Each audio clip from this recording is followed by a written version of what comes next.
Hey, it's me. I'm back. I'm gonna answer. What is that? Oh, and I'm gonna answer more questions.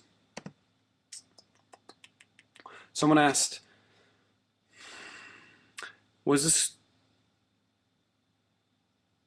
this Q&A inspired by Drunvalo's recent responses?" No, it wasn't. Drunvalo Melchizedek? What responses? I'd love to know what those are. Sounds cool.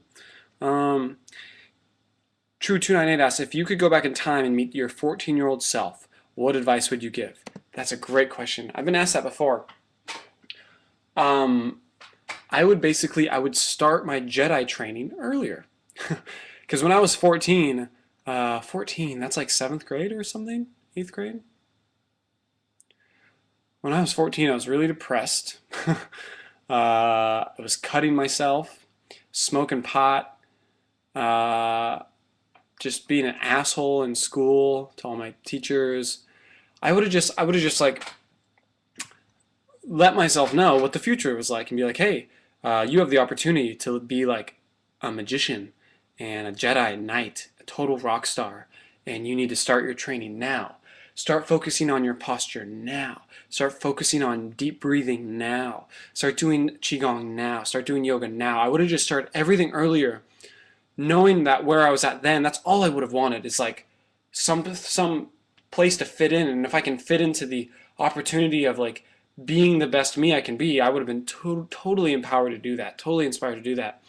I would have had myself been practicing music more, and I basically just would have been an Obi-Wan Kenobi to myself. I think is the easiest answer to put. Sorry, I just have to write someone back something real quick.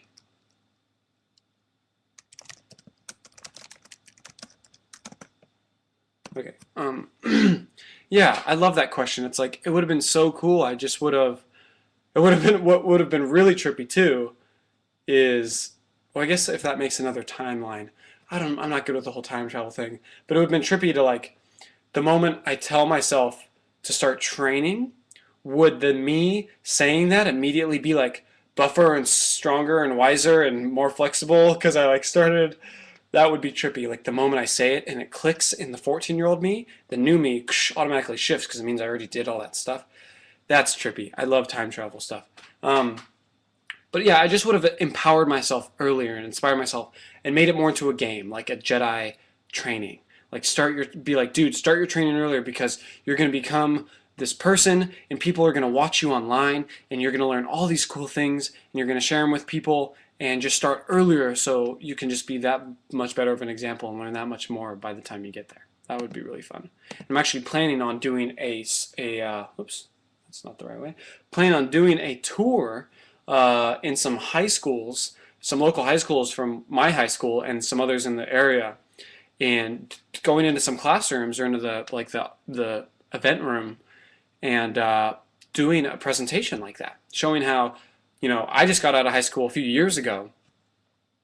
I didn't even graduate high school, so I want to share with them how they can stay in school, be empowered, but still like just start their training earlier, like be more inspired to be super legit and super in love with themselves and super stoked to be themselves because they can be really awesome. And it's how it's cool to be healthy. It's cool to be spiritual. It's cool to be in tune with your brain, with your mind, and with yourself. So that's what I do. Great question. Thank you, Abby. Thank you. Martin Hannibal asked, when did you realize that you were going to do what you do today? Have you always been this super ultra amazing, inspiring, and determined person that you are today? Love you. I love you too. Thank you. I know who that is. I love you so much. I've not always been super ultra amazing, inspiring, or determined. I still go through fits of like being uninspired. Luckily, they only last for, minutes to hours at a time. But when did I realize? I realized when I started my YouTube channel. This must have been in like 2008 or 2009. And someone sent me a message, this guy Mark. And I love Mark so much. I don't know if he still watches my videos, but I hope he does. I love him so much. It really changed. He changed my life. because I changed his. That's the whole thing. It's incredible. He wrote me a message and he said, "Hey, Nathaniel, I want you to know that today marks, the 1 month anniversary from the first video of yours I've ever seen, or maybe not the first you've ever seen, but a certain video of mine." And he said, "I've lost 30 pounds since then, and I feel a lot better about myself. And I want you to know that, you've effectively changed someone's life."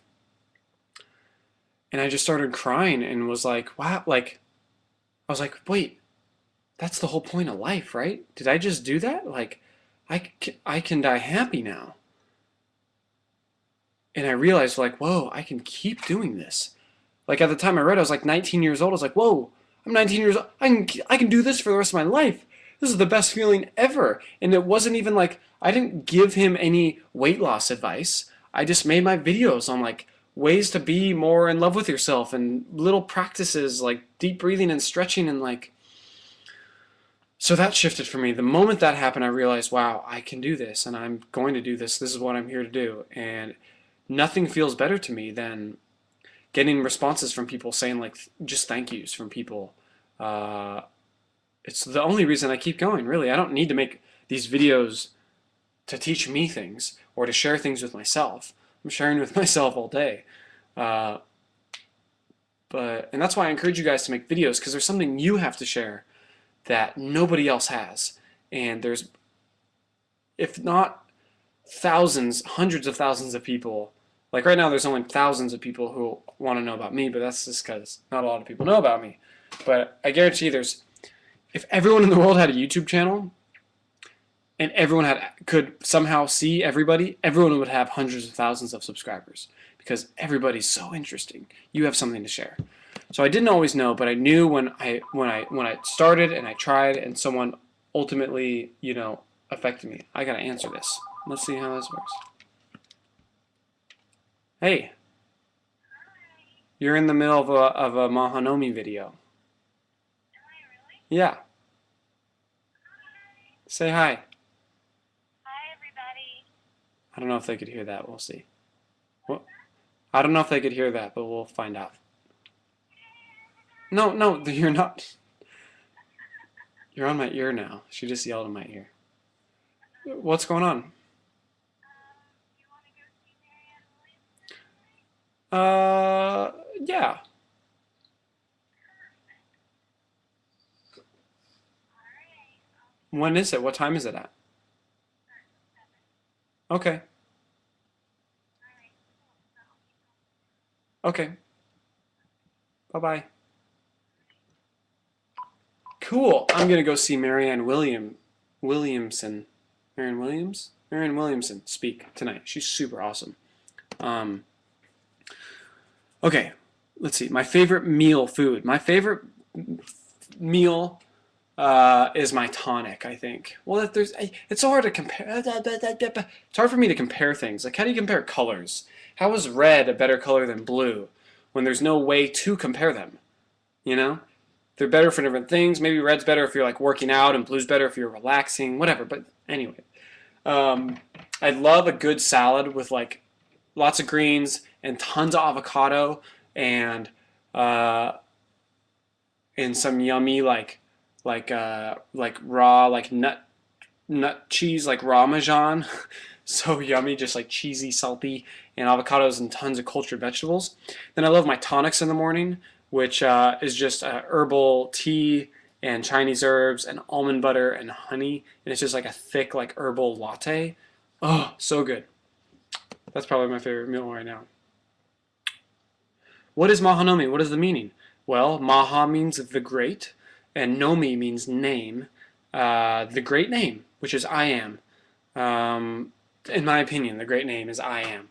So it basically just means everything and nothing. It doesn't mean anything. Another translation of Maha in Zen Buddhism is no inside, no outside. And the first time I ever heard of that phrase, I was like, what? Whoa.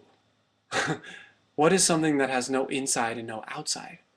And I was like, oh, well, I guess technically just everything. Just experience. So no inside, no outside, no me. And I spell Nomi Nomi, so it can mean both Nomis. Like there is no me, and to get to know me. Clever, right? Well, know me. Um, Fig Trees. Hi, Fig Trees. I love you guys. Said, do you meditate daily? What mantras do you tell yourself in times of anxiety or anger or confusion? Sending you love. Thank you. Sending you love too. Do I meditate daily? Not in the traditional sense. I don't like sit in a spot and, but I basically do that within myself probably 100 times a day. Um, I definitely feel like I am served more when I set myself up in a routine. I've been moving around the last few months, so I haven't been able to do that very solidly. Now that I'm gonna get grounded in LA for a while, I'll definitely be doing that. So yeah, for me, it's more like every chance I can get when I'm just not focused on something or really not distracted from myself and focused on the computer or reading a book or playing music, playing with a dog or whatever. I just take that moment to just fully like gather my energy. I do a lot of work with my energetic body and a lot of work with my Merkabic field and like the energy around me. And I always have a really strong like field up that only lets certain things in and lets certain things out. And so it's always just maintaining the grid. It's more grid work to me. It's like uh, the coolest example I've seen in a long time was from the X-Men First Class movie. If you guys have seen X-Men, you know there's the one named Mystique, and she is like this blue-looking, ugly. She looks, I think she's freaking hot, like the alien self she is, but she's like this blue-looking, scaly thing. But she thinks it's ugly, so she always has herself like her power is to turn into other people, to look like other people. So she always has herself look like this hot, regular human.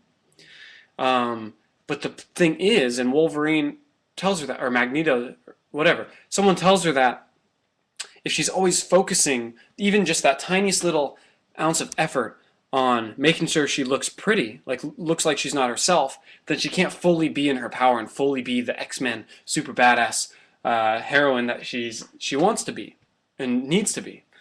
Um, so the point being, it's like when she can just accept herself and be her ugly self, then she can use all of her power. It's like instead of running on 99% because she's using that 1% to be the, you guys get it now, right? Okay. So what I notice is when I have the time, when I'm not distracted and I have the time within myself, even if I am on the computer and I just take a moment, close my eyes, take a deep breath, like every moment I can get, I just ramp myself back up to 100%, and from that place do all sorts of work in the energy space, and just keep a really dialed grid of myself, of my beingness, if that makes sense.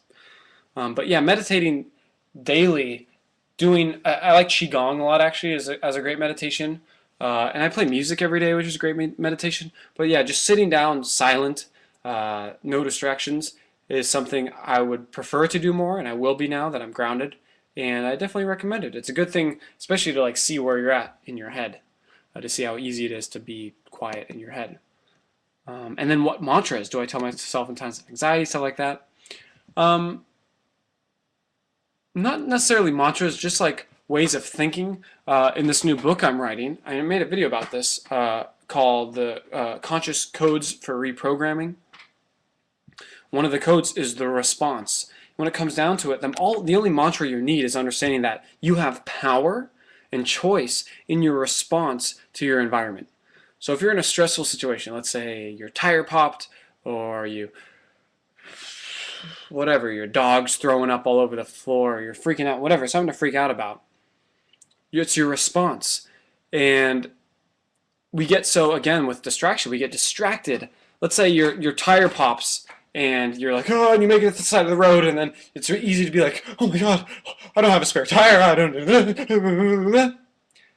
And the only reason you're doing that, though, is because your mind is, for one, designed to look at things as problems so it can solve them. But if you just stop and your response is, oh, my tire popped, cool, like, great, it was bound to happen at some point, right? Or never, who cares? It's like having this more Tao approach for me really helps me in stressful, anxiety-based situations because I just change my perspective. I say, okay, Sorry. It's acceptance. Acceptance. Acceptance. All suffering, all anxiety, stress, fear is caused by resistance to what is. So just accept it. And if it's something you don't prefer, understand why you don't prefer it and learn from it, you know? I only have 10 seconds left here, so I'm going to go. I'll make some more videos in a bit. I love you guys so much. Practice acceptance. Go outside, meditate, get your feet on the ground, get grounded, and just fully accept everything. See how that feels and tell me in a comment below. Accept everything. I love you.